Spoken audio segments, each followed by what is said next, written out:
इंसान के पास सब कुछ होने के बावजूद इंसान नाखुश क्यों है? देखिए, मैं आप लोगों को एक छोटी सी कहानी सुनाता हूँ। ये कहानी सुनने के बाद आप लोगों को इस सवाल का जवाब मिल जाएगा कि इंसान सब कुछ होने के बावजूद खुश क्यों नहीं रह पाता। जर्मनी में एक यहूदी स्कॉलर अपनी वाइफ के साथ ट्रेन में सफ़र कर रहा था। तो सफ़र के दौरान उस बंदे ने गौर किया कि ट्रेन में जितने भी लोग बैठे हुए हैं, जितने भी मुसाफिर सफ़र कर रहे हैं, किसी भी बंदे के चेहरे पर कोई खुशी नहीं है, कोई इत्मीनान नहीं है। चूंकि वो बंदा स्कॉलर था, गौर व फिक्र करने वाला बंदा था, तो उस बंदे ने सोचना शुरू कर दिया कि आखिर हर बंदा परेशान क्यों है, किसी बंदे के चेहरे पर कोई खुशी, कोई इत्मीनान क्यों नहीं है। तो इस बंदे ने अपनी वाइफ से पूछा कि जर्मनी एक तरक्की याफ्ता मुल्क है, हमारे पास सब आसाइशें हैं, सब सहूलतें हैं, फिर भी लोगों के चेहरों पर इत्मीनान और खुशी क्यों नहीं। तो उसकी वाइफ कोई जवाब ना दे सकी। आखिर ये दोनों मियाँ बीवी घर पहुंच जाते हैं।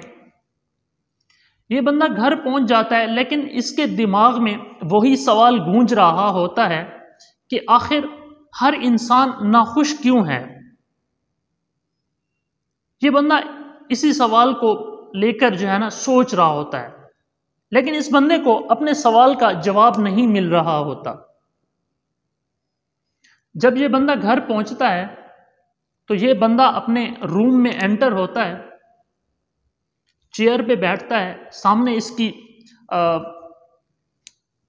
बुक्स, किताबें पड़ी होती हैं। तो ये बंदा जैसे ही चेयर पे बैठता है तो सामने इसकी किताबें टेबल पे बिखरी होती हैं। तो उन किताबों में कुरान पाक भी रखा होता है। चूंकि ये बंदा एक स्कॉलर होता है, तो इसलिए ये कुरान पाक को एक किताब के तौर पर पढ़ता है।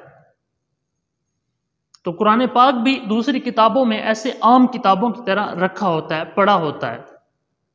चूंकि हम लोग तो मुसलमान हैं, हम लोग कुरान पाक को बड़ी इज्जत के साथ और कहीं ऊंची जगह पर रखते हैं, लेकिन चूंकि ये बंदा एक स्कॉलर होता है, तो ये कुरान पाक को भी एक किताब के तौर पर पढ़ता है, आम सी किताब के तौर पर।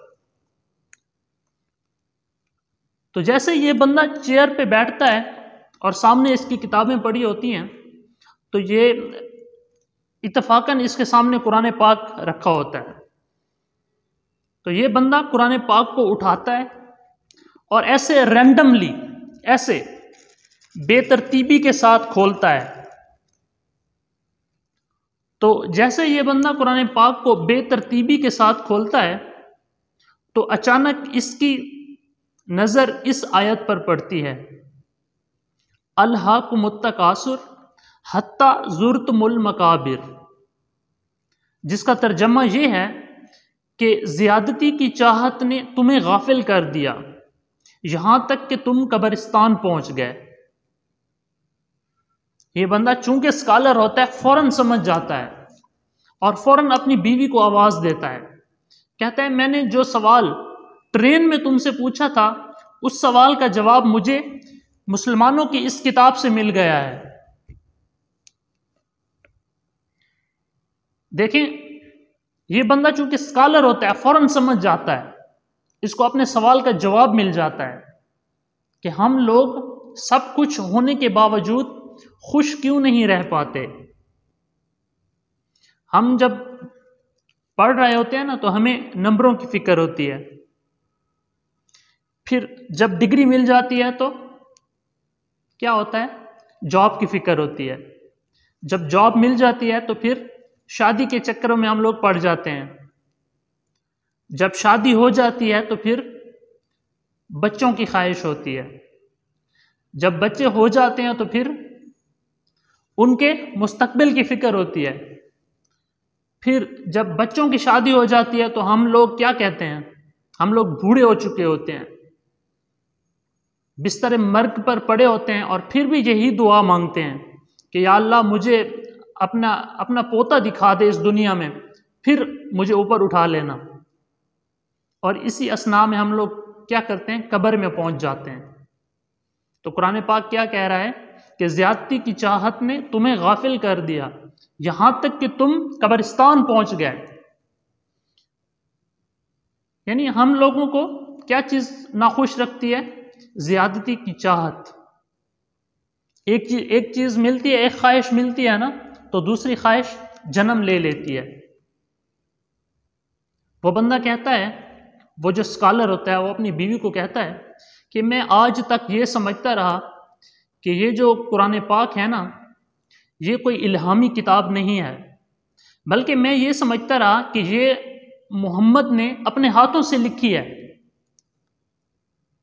लेकिन आज वो कहता है, आज मुझे यकीन हो गया कि ये वाकई एक इल्हामी किताब है, क्योंकि जिसने आज से 1400 साल पहले आज के सवाल का जवाब बता दिया, तो उसने कहा वाकई मुझे यकीन हो गया कि ये इल्हामी किताब है और जो मोहम्मद हैं वो वाकई अल्लाह के सच्चे रसूल हैं।